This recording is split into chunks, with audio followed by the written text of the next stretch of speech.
Gutfach. Na guten Lag Bäume. The Rebbe Zilgesundsein began the Farbrengen this afternoon, that the reason for today's Farbrengen is because of Lag Bäume. And especially that we are already Shabbos afternoon. And Shabbos afternoon already has a shaykhs to Lag Bäume. Find the shaykhs very open. The Alter Rebbe in the Siddur, where the Alter Rebbe tells us that the afternoon before Lag Bäume, we do not say any tachnun to mincha, and the same if Lag Bäume falls out on a Sunday, we do not say tzidkos chatzedek. We do not say tzidkos chatzedek to the mincha, which is on the afternoon before Lag Bäume. So already today has a shaykhs to Lag Bäume. Though there are many inyonim, which the inyan of Lag Bäume does not have any shaykhs to Lag Bäume until Lag Bäume morning, it means tomorrow morning. However, we still find that this afternoon we are not going to say any tachnun, is particularly the mincha of Shabbos afternoon, which the mincha in itself is a very chashuv thing. That's the time that is considered an eis rotzain. That is why we say by mincha vanis filosi l'cha Hashem eis rotzain. It is an eis rotzain. So at this eis rotzain time of Shabbos afternoon, it already has a shaykhs to the day of tomorrow, which is Lag Bäume. But also added that Alter Rebbe writes this in his Siddur, and the Siddur is something which is a shava l'chol nefesh, which means it's accessible to everyone. It means it has a shaykhs to each and every one of us. Though the Alter Rebbe adds on that this is a mem samach, an abbreviation, which means it's a minig svardim, as opposed to a minig ashkenazim. However, the Alter Rebbe, after the Alter Rebbe put into the Siddur, it means that regardless whether one feels sich in accordance to minig ashkenazim, whether one feels sich according to minig svardim, we are accepting this psak that from the day before Lag Bäume in the afternoon, it already has a shaykhs to Lag Bäume. Here the Rebbe says, the Alter Rebbe uses the expression mem samach, abbreviating minig svardim. It has a shaykhs to a Chazal. The Chazal tell us mem v'samach shebeluchos deis hayu oimdim. But being that the luchos were not, it wasn't something written, it was something carved. So a mem and a samach that they were able to hold and not fall out of the luchos, this was a neis. So the Rebbe says this mem samach to this mem samach has a shaykhs. However, to get involved and explain the shaykhs is ein kamek koimi, now is not the time. But there is a shaykhs. Bichlal. How do you relate that to mem samach? Okay. Bichlal, the Rebbe went on that every Yid is considered a Talmid Chacham. V'chol banayich lemudei Hashem. Every Yid goes into the category of v'chol banayich lemudei Hashem. How much more so is it by those who are considered a Talmid Chacham in a yet higher sense? And if we want to think of one who can be defined as a Talmid Chacham, it is Rashbi, Reb Shimon ben Yochai. In fact, Chazal tell us that Reb Shimon ben Yochai, Rashbi was Teirasa Yumnasa, his occupation was Teira. So Memele, Bechlal Talmid Chacham, all week, carries the title of Shabbos. Especially when we're talking about somebody the caliber of Rashbi, who is Teirasa Yumnasa, Teira is his occupation. So why is he called Shabbos all week? Because he has no shaykhs to any Yuvdin D'Choyel. Just like every Yid on Shabbos does not have a shaykhs to Yuvdin D'Choyel, Rashbi is on that level the entire week and has no shaykhs to any V'chadike Zachen. So when we're talking on the Shabbos before Lag Bäume, and Shabbos Bechlal associates, the concept of Shabbos associates very much with the idea of Torah Seim Nosei, of the idea of one being a Talmid Chacham. So this strengthens the Shabbos, strengthens the Shaykhs to the day of Lag Bäume, to the Inyan of Rashbi.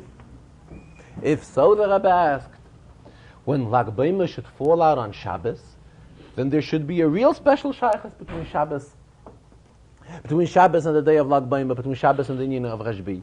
This, the Rebbe says, is impossible. Because Shabbos will never fall out on a Lag Bäume. Lag Bäume, rather, would never fall out on a Shabbos.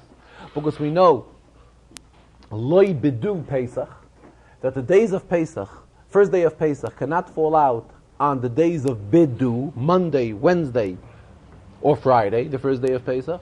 So therefore, Lag BaOmer cannot come out to be on a Shabbos. If the first day of Pesach would be on a Monday, then Lag BaOmer would be on a Shabbos. Like this year, for example, the first day of Pesach came out on a Tuesday. That is why Lag BaOmer is on Sunday. However, the closest shaykhs of Shabbos to Lag BaOmer can be, as it is this year, that the Shabbos is Erev Lag BaOmer. An additional shaykhs of the whole Inyan of Rashbi and Lag BaOmer is expressed this year in this week's parsha. This week's parsha is in Bechukosai Telechu. What does Rashi comment in Bechukosai Telechu? Shetiyu amelim b'Torah. You should hurry and learn. Rashi doesn't teach that Bechukosai Telechu merely means just the idea of learning Torah. Rashi teaches Bechukosai Telechu means Shetiyu amelim b'Torah. One should really work hard in learning of Torah. Haravan and Torah, which this again corresponds to personality of Rashbi, of Reb Shimon ben Yochai. So Mamela, we have many inyanim that spell out the greatness of today's day in conjunction with Lag BaOmer.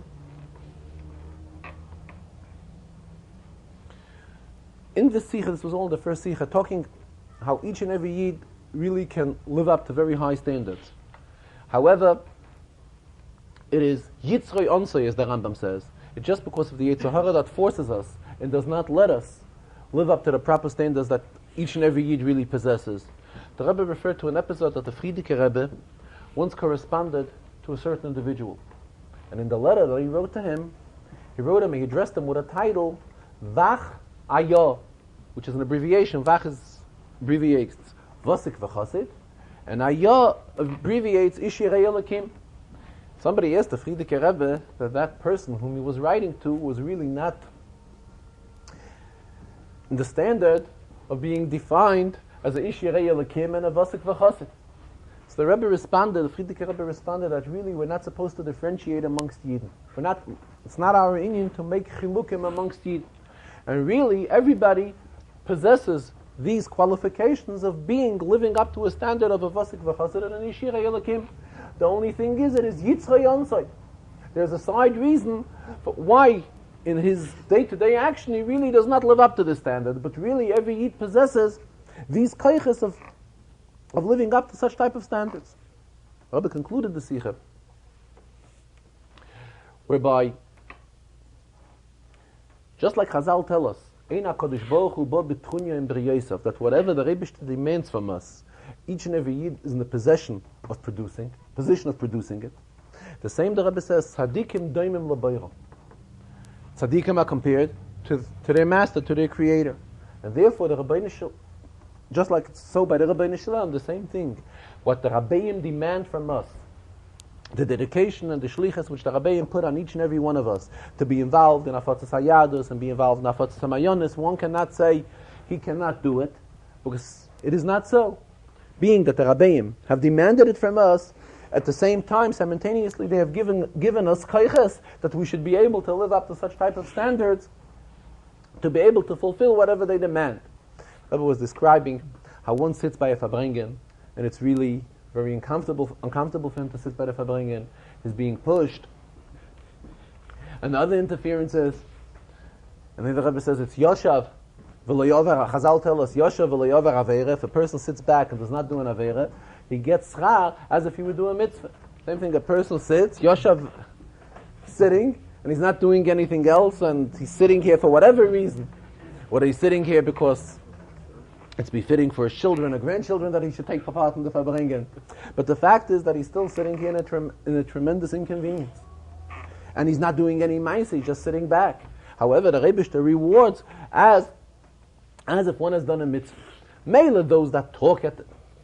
In other words, he's referring to himself. The one speaking at the Farbrengen, it's an inyan of dibur. And Chazal tell us that dibur is a ma'aseh zutah. We know there are three categories. There's machshava, dibur, and ma'aseh. Dibur it's not ma'aseh, but it's a minor ma'aseh.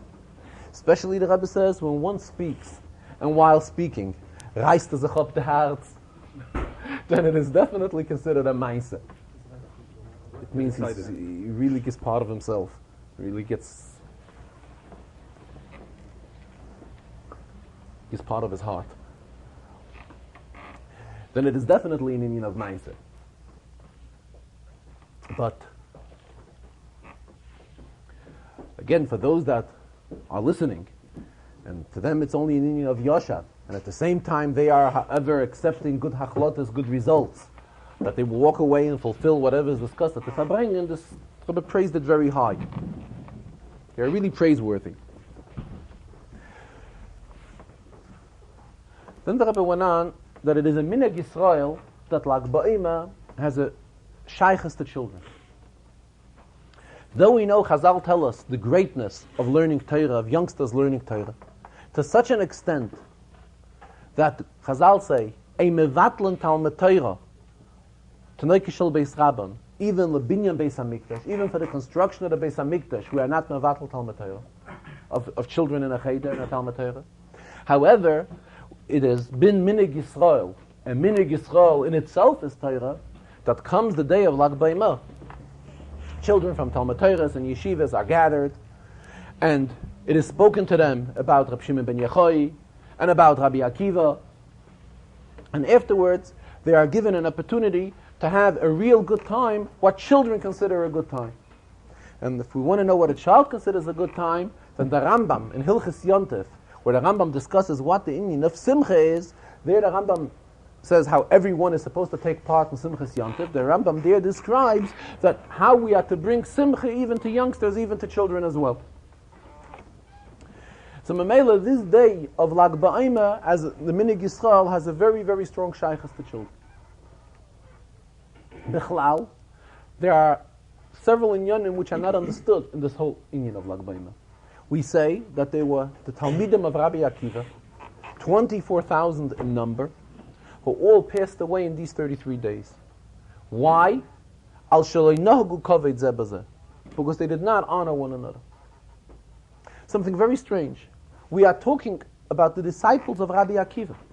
Rabbi Akiva is the one who teaches v'ahavta l'reyacha kamoicha zeh klal gadol b'Torah. He is the one that stresses the greatness of Avos Yisrael. So we say that Rabbi Akiva, the one who tells us that any inyan in Torah that we learn is a commentary on the inyan of Avos Yisrael, the Pirush on Avos Yisrael. So we say that his Talmidim will learn kavod zeh bazeh. Something which is very, very strange. Another inyan which requires explanation is B'negei Rabbi Akiva. We find Rab Shimon ben Yochai. Rab Shimon ben Yochai was a disciple of Rabbi Akiva from his later group of disciples. The Gemara describes that Rabbi Akiva was darshaning for his Talmidim, and Rab Shimon ben Yochai, who was amongst his Talmidim, was not sitting at a mokim mechuba, did not have a proper seat, close up enough seat to Rabbi Akiva. So later Rabbi Akiva explained himself to him, and he told him, Dayoch, it is sufficient. Shani uboiracha makirin es koichacha.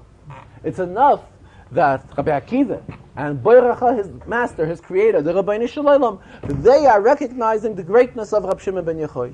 However, in other words, what he was out to say was that it is all of the other disciples who are taking part, they do not realize your greatness, Rabbi Akiva is telling to Rab Shimon ben Yochai. Therefore, they will not understand, like if I will take you and give you a closer rap seat, a more bekovedik seat, the other Talmidim will not understand. And in the MS, we find wherever there's a machlokes between Rab Shimon, Rab Rashbi, and any other of the Tanoim, the halacha is not like Rab Shimon ben Yochai. Rab Shimon and Rab Yehuda, there's a klal, the halacha is always like Rab Yehuda. So Rabbi raising the question, Rabbi Akiva, who was an outstanding Rebbe, we use the expression of melamed lahoyel, he was able to relate everything to his students. Why wasn't he able also to relate to his students that they should all realize and recognize the greatness of Rashbi? Why did it have to remain a secret? Dayoch, shaniyu boiracha makirin es kechacha. This was something which could have been taught and related to all of the students, and then all of them would have realized and recognized this greatness of Rashbi. The Rebbe says the answer is exactly in these words which Rabbi Akiva is telling him. Rabbi Akiva is telling him, Dayoch, it is sufficient. Sha'aniyu boiracha makirin eskechacha. In other words, this is something which is limited to the Rabbeinu Shloilo, Boiroi, and Rabbi Akiva.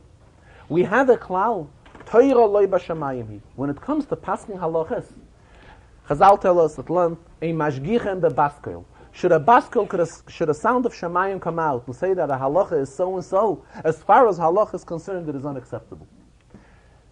Halacha has the standards of halacha which the Chachamim have set up, and that is how they go about of paskening halachas and discussing halachas and so forth.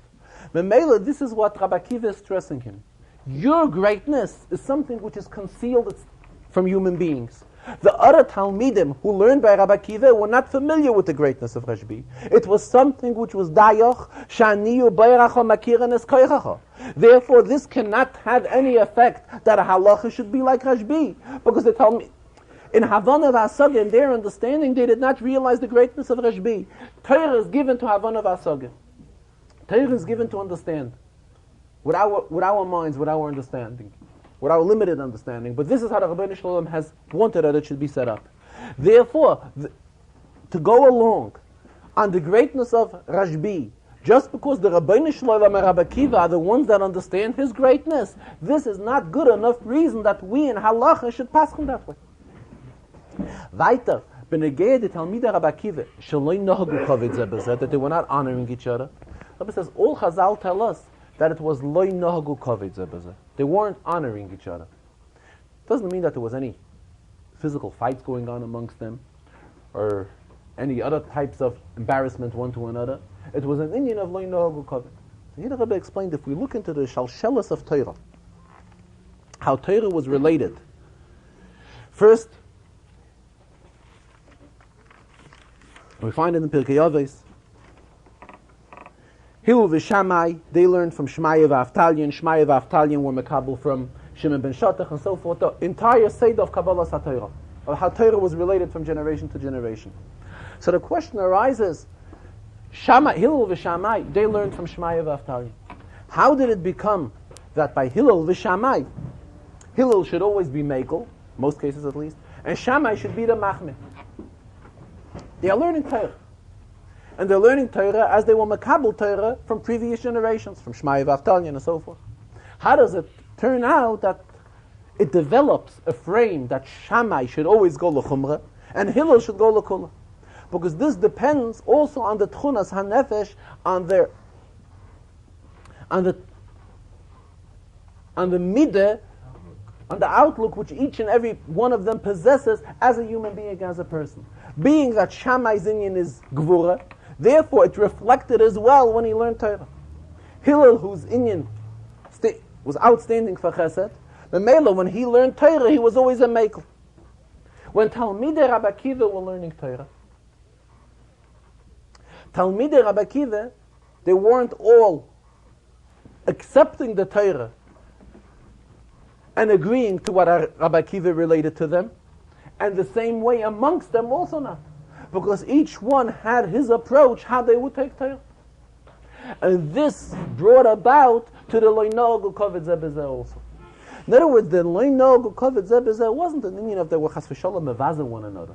It came as a result of each one taking Torah in a different way. Why were they taking Torah differently? Because each one had his tchunas hanefesh, had his approach, his mahalach hamachshava, his way of looking at things. So therefore, one took Torah in the meaning of Chesed, another one took Torah in the meaning of Gevura, another one had a different approach, had to solve this shaila. Therefore, it aroused a tremendous amount of differences in opinion. And it went to such an extent that it led to the Lo Nohagu Kavod Zeh B'zeh, but all in the frame of each one not agreeing to another in the meaning of Limud Torah. Chazal tell us that after all the 24,000 of Rabbi Akiva's disciples passed away, then Chazal tell us that Rabbi Akiva went searching for Talmidim. Chazal tell us that Rabbi Akiva went in the Dorim, in southern part of Eretz Yisrael, and was searching Talmidim. In other words, it seems like he was looking for to put together a special group of Talmidim. And there are various opinions in Chazal. The one opinion that claims that he put together 5 Talmidim, another opinion that he put together 7 Talmidim, and with this group of 5 or 7 Talmidim, it was Rabbi Akiva in later years that he dedicated himself solely to them, and related Torah only to this group of Talmidim. The way the Rebbe teaches today is that comes Lag Baima. It's a time that reminds us that we have to go searching for Talmidim. In other words, it is from that angle. It is a proper time, an opportune time to look for Talmidim and look for individuals and get involved to see the Yidden whom we could reach out to and teach them Torah and bring them closer to Torah. Latter part of the Farbrengen, as usual, the Rebbe learned Rashi in this week's Sedre, also touched today's Mishnah and Avis, in today's Perik, and also spoke about the Inyan of learning Rambam.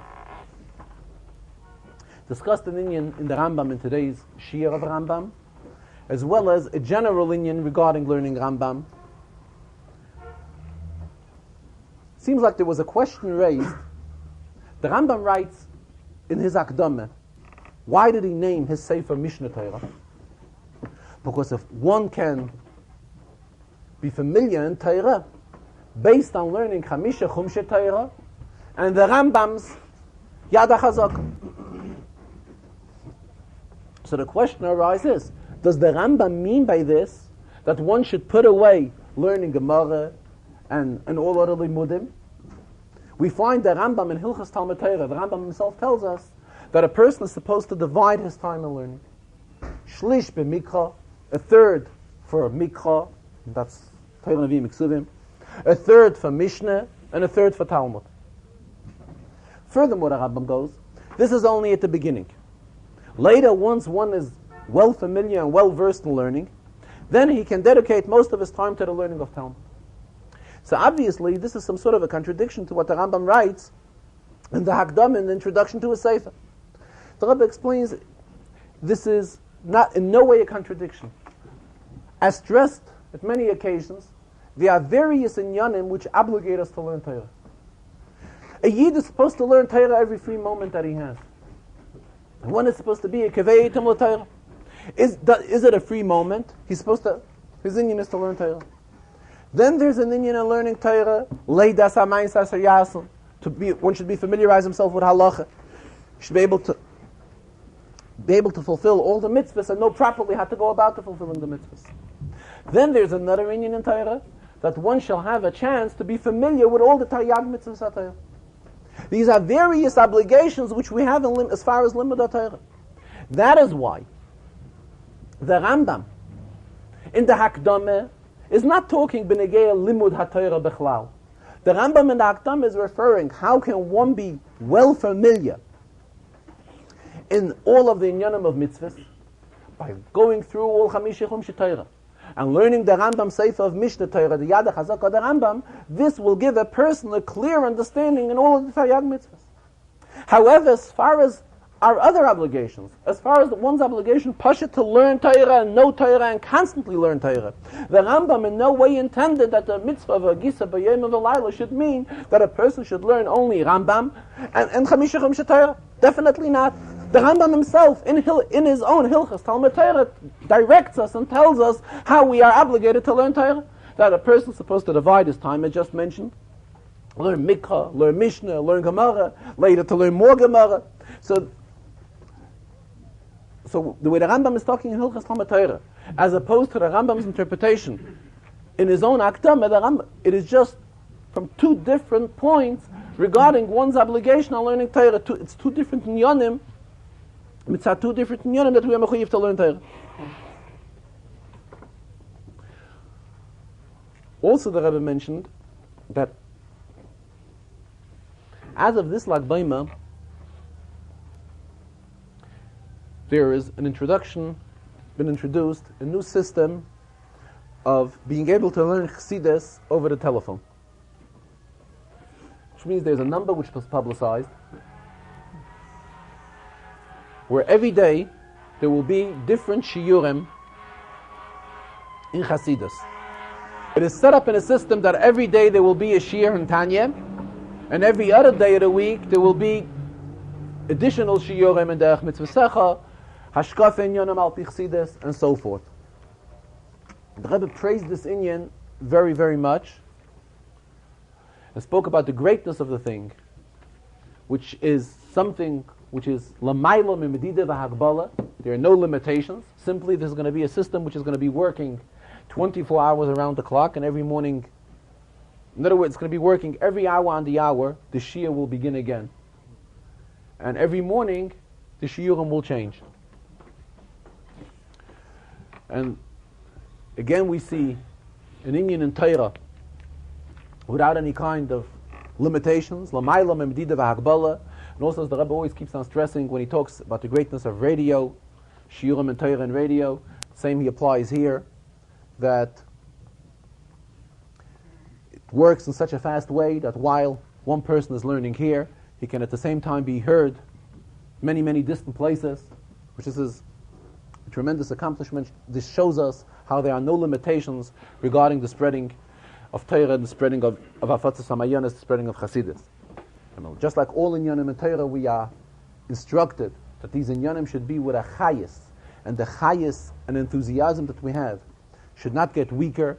The Rebbe says, hopefully when it will come to next Lag B'Omer, the same enthusiasm which is now at the beginning of this Shia will be then and even more.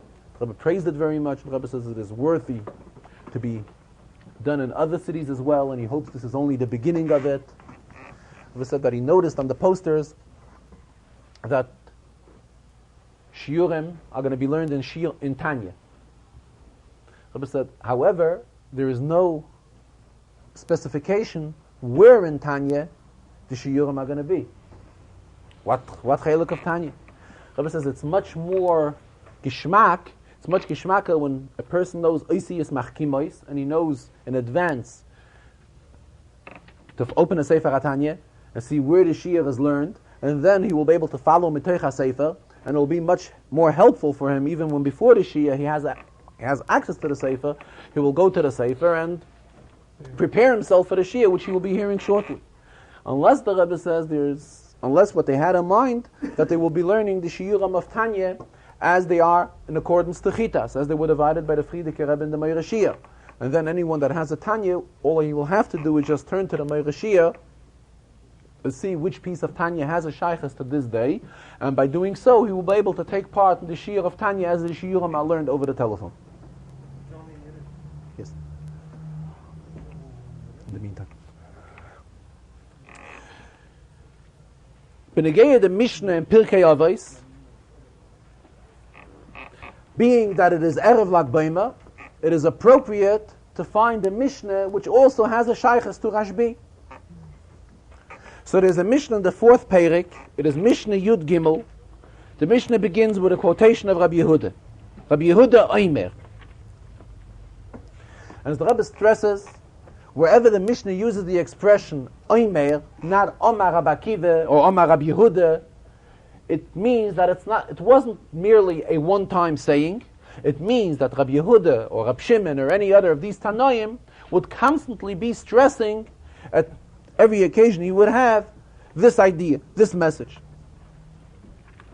In general, Masechta Avos is a Masechta that teaches us how to act lifnim mishuras hadin. It is not halachas which are discussed here. It is, as the Gemara refers to it, mile de chasiduse.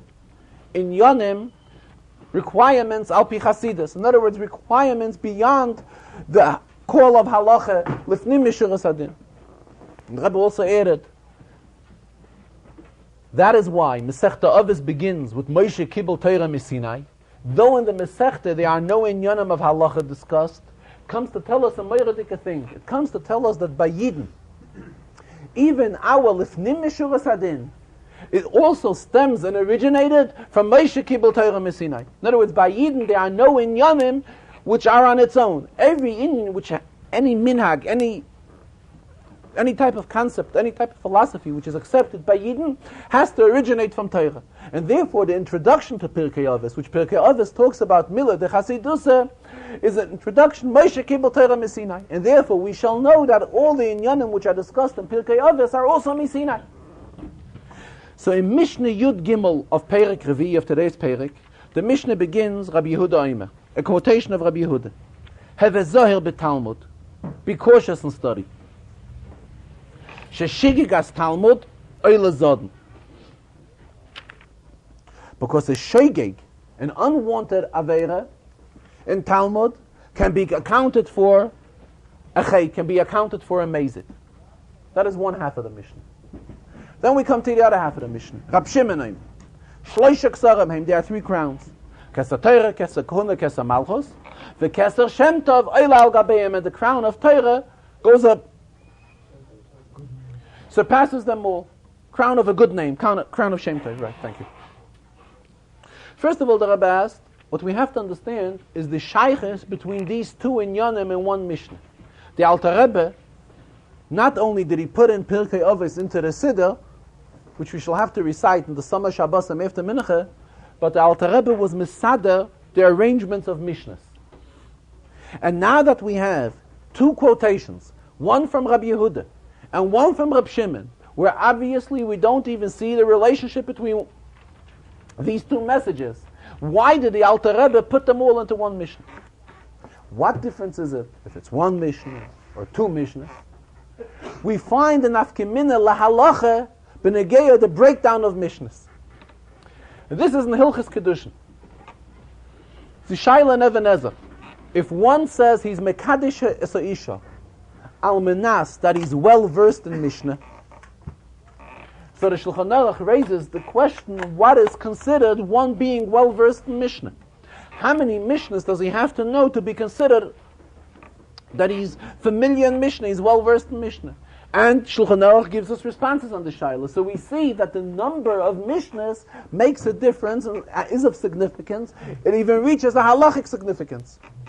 So the question here is, what is the shaykhs? Why did the Alter Rebbe put together these 2 quotations between Rabbi Yehuda and Rab Shimon and put them all into one Mishnah? So the Rebbe is learning Rabbi Yehuda Omer. Rabbi Yehuda would be telling us, have a zahir beTalmud. Be cautious in Talmud. Be cautious in studying. There's a much deeper meaning to it. Chassidus teaches Zahir is Meloshon Leichten, Meloshon illuminating, Zohar, to shine. Rabbi Yehuda is instructing us, when we learn Talmud, we have to be extremely careful. And this applies specifically to Talmud more than to any other chelek of Torah. Why? Because when we learn Mikra, we know we are learning the Rebishter's words. It goes to such an extent that if one should make Birchas HaTorah and say Chumash and will not understand, there's nothing, Al Pi Halacha, there's nothing wrong. However, when it comes to Talmud, it requires our understanding. Mishnah, again, though it also requires our understanding, is Torah Shebal Peh. However, we know every word in Mishnah is extremely accurate. It comes to Talmud, there's a tremendous amount of shakla v'talya, there's a tremendous amount of our own understanding, of our own knowledge, which we put into Talmud. So Rabbi Yehuda is instructing us, have a zahir beTalmud. It comes to learn Talmud, you have to approach it with a tremendous lichtigkeit, with a tremendous heiligkeit. In other words, it's something extremely kaddish, something extremely holy when we approach and put ourselves into learning. We shouldn't think we're learning something which is mere knowledge, mere understanding, mere intellectual subject. Have a zahir beTalmud. You have to balaycht. We have to take it with approach of an extreme lichtigkeit when it comes to Talmud. Who is the one that says this? Rabbi Yehuda. Yehuda stems from the word Hoida, Moida ani lefanecha. See, this explains at length the concept of Moida ani, Moida or Hoidul Hashem Kitayv, which we say next phrase in davening, next step in davening. It expresses a total giveaway. In other words, we put our own understanding aside, we put our own knowledge and wisdom aside, and it is Maidani Lefanecha, a total dedication to the Rabbeinu Shalom, Hoida. That is why it is befitting for Rabbi Yehuda, whose inyan in Avodas Hashem was, as his name tells us, Hoida. He instructs us, how should our learning be? Have a zahir beTalmud. We have to approach Torah with a tremendous lichtigkeit, and realize that in Torah there is hidden a tremendous oyer, a tremendous kedusha in Torah, in Talmud. Sheshigegas Talmud, oyle zodain. Even if we will commit a shaygeg, so true, Al Pi Halacha is only considered a shaygeg. However, oila, the way it comes up l'mayla, it can be evaluated as a zodain. In other words, al pi halacha, he definitely wouldn't be punished. If he did a shogeg, he cannot be punished on a shogeg as if he did a mezit. However, in the spiritual way, as it will be looked on l'mayla, he will still be blamed for it. Why did it come that he should be over on a shogeg? Because the Rebbe quoted from Svarim that if one is really careful about himself, then it wouldn't even lead that he should be over on an avera b'shogeg. So that is why alpi halacha taki cannot be punished for it. It is a shogeg. We know in halacha there are differences between shogeg and mezit. However, oila, the way it comes up l'mayla, there it can be viewed as a zod. Then comes Rab Shimon. Rab Shimon, his inyan is Havana v'Hasogin, the total opposite of Rabbi Yehuda. As we know, Rab Shimon, he possessed a tremendous Havana v'Hasogin in Torah. Rab Shimon is Meloshin Shmiya, Shemeya, hearing, understanding. This is Rab Shimon's inyan. So Rab Shimon tells us, Shloisha Ksarim. You shall know that there are 3 crowns: Keser Torah, Keser Kahuna, Keser Malchus. And in the Emes, each and every one of these Ksarim have a shaykhs to each and every Yid. Even Keser Kahuna has a shaykhs to each and every Yid. As the Rambam tells us, famous Rambam, that not only Shevet Levi means Shevet Levi does not apply physically to Shevet Levi, in other words, who is really descendant of Shevet Levi, but anyone, Asher Nadva Libay Veruchai, anyone who has the feeling within himself, Lavei des Hashem, he is considered a Shevet Levi. What is the idea of a Levi? The Leviim, they were dedicated to the service of HaKadosh Baruch Hu. The same thing nowadays. Anybody who arouses within himself this feeling, this warmth, this dedication, to be totally dedicated to the Eibishter, he possesses a Keser Kahuna. And Keser Shem Tov, Oilal Gabeim. And at the same time he tells us that Keser Shem Tov, when all these inyonim of Torah, Kahuna, and Malchus are brought down into Shem Tov, this is the Tachlis HaKavana of all of them. Shem Tov is a strong stress on reality, on mindset. And this is what Rab Shimon stresses, that all these Ksarim are very great. And when there's the Keser Shem Tov, which is Oila Al Gabeim, this uplifts all the Ksarim. So what the Rebbe, was this also Mekasha? There's an expression in Gemara, Masechta Shabbos, and Mishnah. Mishnah tells us, HaKoisev Shem Mishimoin, where the Gemara discusses the Isser of writing on Shabbos. So there the Gemara uses the expression, if one would write Shem from Shimon. In other words, Shimon is spelled Shin Mem Ayin Vav Nun, and he will only write the Shin Mem. So the Shaila is considered L'gabe Ksiva on Shabbos. Says here we see how every Inyan is extremely accurate. What is Ksiva? Ksiva is writing. When we take an Inyan, which we have really good durchgehar of it, we've really worked through an Inyan and learning, and then we put it into writing, this is a further step in the Havana v'Hasaga, in the proper understanding of the Inyan. So that is why Chazal tie together. The Chazal just don't say HaKoisef Shem, because the Inyan of Shimon, which corresponds to Rab Shimon, who was extremely outstanding for Havana v'Hasaga. This is the Inyan of Rab Shimon ben Yochai, the contrary of Rabbi Yehuda, who stands for Haidah. That is why when Chazal want to express HaKoisef Shem Mishim, the Inyan of Ksiva, which is bringing down yet more into Havana v'Hasaga, it also has a Shaykhis Mishim, and it stems from the concept of Shimon, of Shmiya, of Shemeya, of Rabbi Shimon, whose Inyan was Havana v'Hasaga. B'negei the Shir and Rambam, in accordance to learning 3 prakim a day, today's Shir we have Hilchas Tefillah. And in Hilchas Tefillah, question arises if Tefillah is a mitzvah min HaTorah or isn't it. And we have a Machlokes HaPoskim. The Rambam paskins that Tefillah is midaraisa. There are other paskim that do not paskin that Tefillah is midaraisa. The Rambam bases his psak on a pasuk, V'avartem es Hashem Elokeichem, and quotes the Chazal, Eiza Avodah Shebelev, what is considered Avodah Shebelev? Zu Tefillah. However, other Rishonim claim, the Ramban and others, claim that it means a general mitzvah of serving the Rebishter. V'avartem es Hashem Elokeichem. And we know, familiar from the Shoroshim, from the general rules of the Taryag mitzvahs, a mitzvah which is a constant mitzvah, a mitzvah klolis, rather, I shouldn't use the term mitzvah midas, a klolistic mitzvah, a general mitzvah, is not, according to all Paiskim, counted as one of the Taryag mitzvahs. Therefore, the Ramban argues the Rambam, and the Ramban feels that we do not interpret that V'avartem es Hashem Elokeichem applies to Tefillah, having Tefillah one of the mitzvah prati is one of the Taryag mitzvahs. The Mrs. Chassidus stresses a lot the inyan of Tefillah, and we have the Sheirish Mitzvahs HaTefillah, which is a very famous interpretation on Tefillah from the Tzemach Tzedek, which the Rebbe says has more than 40 prakim. There, he discusses the mitzvah of Tefillah, quotes various Rishonim right at the beginning. However, he does not quote the Rambam, whose opinion is as well that Tefillah is min HaTorah.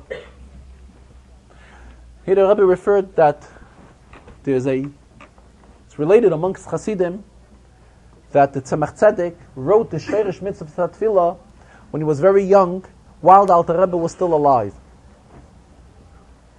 And the Alter Rebbe was very eager to see the writings of his grandson of the Tzemach Tzedek, and the Tzemach Tzedek did not want to show it to his grandfather, to the Alter Rebbe. The Tzemach Tzedek was a son-in-law of the Mittler Rebbe. In other words, he was married also to a grandson of the Alter Rebbe. So what the granddaughter. So what Alter Rebbe did was, he asked the Tzemach Tzedek's Rebbetzin, his granddaughter, that she should bring to him the ksavim, the writings of her husband, and he will have a chance to see. She should have a chance to see the writings of the Tzemach Tzedek. So she did. She fulfilled the wish of her grandfather.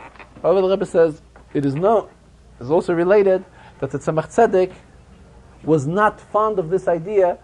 It affected their shalom bayis. This was the expression the Rebbe used in terms of shalom bayis, that she went ahead and showed her husband's writings to the Alter Rebbe. So the Alter Rebbe, but the fact is that the Alter Rebbe did see the Sheirish Mitzvah Tefillah of the Tzemach Tzedek. And the Alter Rebbe also did not comment why the Tzemach Tzedek does not quote the Rambam, whose opinion is also that Tefillah is min HaTorah. If we look into Rambam, into Sefer HaMitzvahs, we find something very interesting. First, the Rambam quotes the pasuk and the drash that Tefillah is a mitzvah min HaTorah. Shenema va'avaretem es Hashem Elokeichem, we shall worship to Hashem. Ve'ezu avodah shebelev zu Tefillah. Then the Rambam quotes another drash of Chazal. Va'avaretem es Hashem Elokeichem zu Talmud. Talmud. The Rambam in the Yad HaChazakah quotes only one drash. Quotes the drash that va'avaretem es Hashem Elokeichem zu avodah shebelev zu Tefillah. Ve'ezu avodah shebelev zu Tefillah. So we see that in the Sefer HaMitzvahs, there's more Shakla V'Talia. He explains more and he elaborates more, as he does in the Yad HaChazakah. And here he even brings an opinion which is contradictory to the way he paskins. The Rambam himself paskins that Tefillah is min HaTorah. Here in the Sefer HaMitzvahs, based on the pasuk of Avaretem es Hashem Elokeichem. Here in the Sefer HaMitzvahs, the Rambam brings this drash. The Rambam also brings the drash of Avaretem es Hashem Elokeichem zu Talmud. And this is something which requires an interpretation. Also, we know there is a famous letter from the Alter Rebbe, where the Alter Rebbe discusses whether Tefillah bizman hazeh is midiraisa or midarabbanan. And in that letter, the Alter Rebbe expresses himself that one that should claim that Tefillah bizman hazeh is midarabbanan, the Alter Rebbe uses the expression lo yira ma'oros miyamav. He has never seen light in his life. A strange expression, and also an expression which requires a little bit of an explanation. For those that claim that Tefillah is not a mitzvah of the Taryag mitzvahs, as just mentioned, because they look at it that it is an inyan kloli, or to use another expression which the Rabbi used, a chut hashedra, it's a backbone in mitzvahs, and it's an inyan kloli, and therefore it is not considered one of the individual Taryag mitzvahs. To satisfy those that claim so, the Rambam in the Sefer HaMitzvahs brings the other drash of Avaretem es Hashem Elokeichem zu Talmud. In other words, what would they do with the pasuk? They will follow the different drash that it prefers to tell. However, the fact that tefillah is midaraisa, this is agreeable by everyone. The question is only, is it one of the Taryag mitzvahs, or isn't it one of the Taryag mitzvahs? Is it an inyan klali, therefore it does not go into the count of Taryag mitzvahs? Or is it an individual mitzvah that can be counted as one of the Taryag mitzvahs? The Alter Rebbe writes, anyone that claims tefillah is midarabanan, lo yira ma'oros miyamav. He hasn't seen ma'oros, he hasn't seen lichtigkeit. A thing can be in existence. However, if there is no light, we do not have a proper view on the thing. In other words, the inyan is there, but we cannot see it.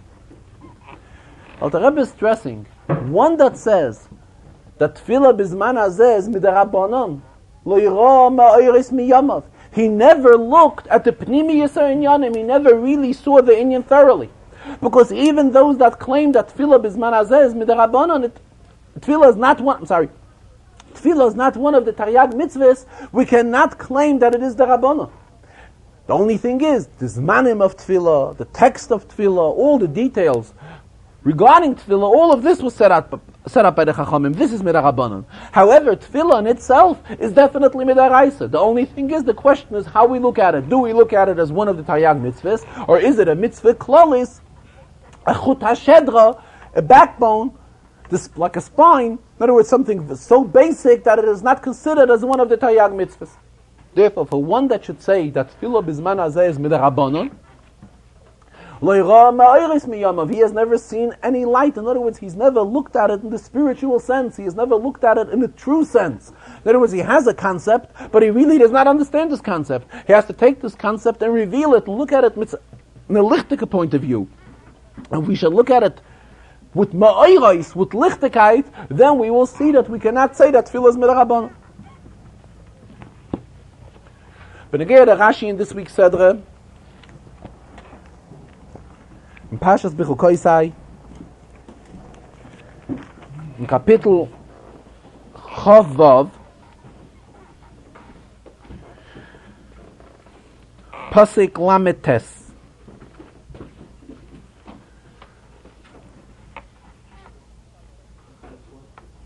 I'm sorry, Pasik Mem Aleph. Kapitel Chavav, Pasik Mem Aleph. Actually, these psukim are the Teichacha.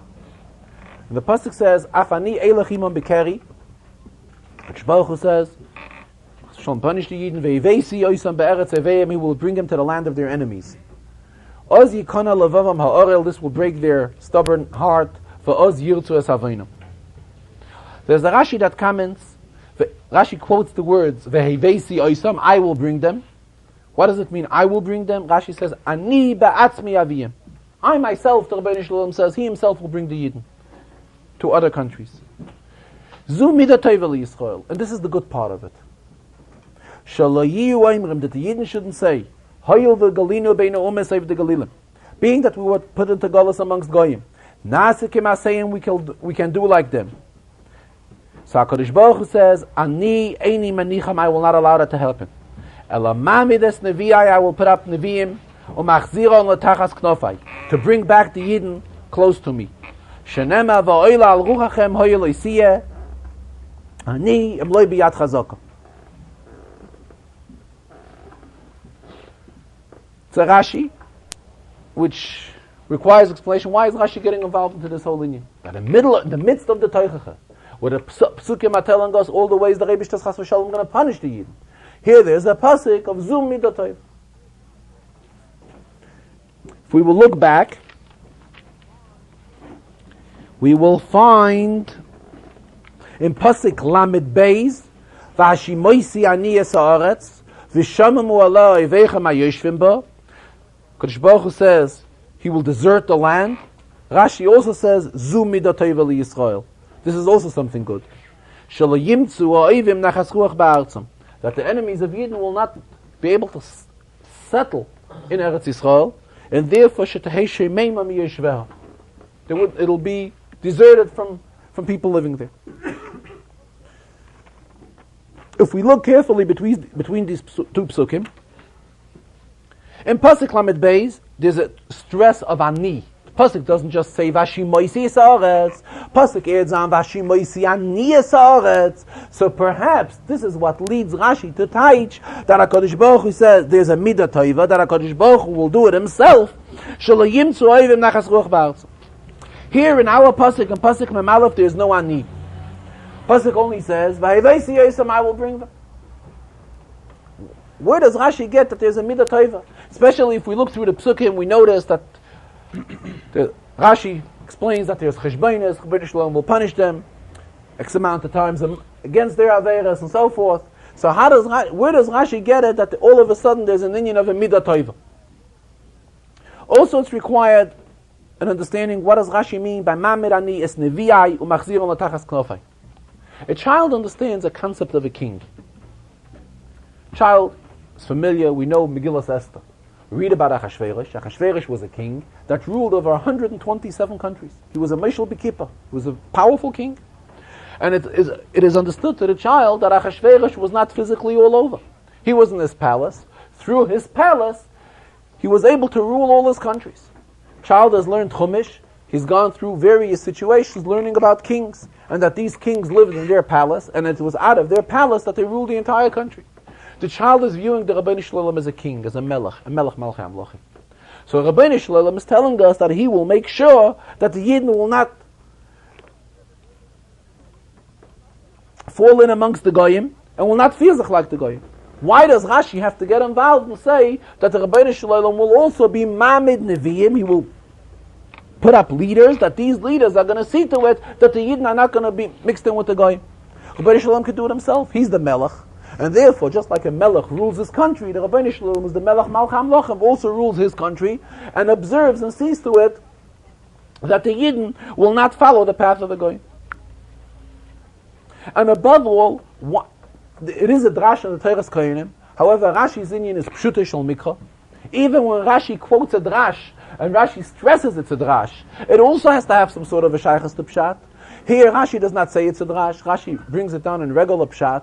So we must say that in pshutei shel mikra, Rashi has to bring down this inyan. The question arises, what binds Rashi to teach that there's a midah tova here? The emes, when the child is learning Chumash, and Rashi is looking to interpret the Chumash and give us a proper understanding, Rashi does not just limit himself to the particular pasuk that we are learning right now. Rashi looks at the entire series of psukim, at the entire inyan which we are involved in. And right here, we look through all these psukim, and towards the very end of the Teichacha, we find the pasuk, Va'av gam zois yoisem be'eretz Eveim, even though Yidden will be in Golas, be'eretz Eveim, HaKadosh Baruch Hu says, Loi ma'astim v'loi ga'altim l'chaloisam l'hafi brisitam. HaKadosh Baruch Hu says, he's still sticking with Yidden. V'zacharti lem bris cheshonim asher tzeis heres ha'meretz Mitzrayim.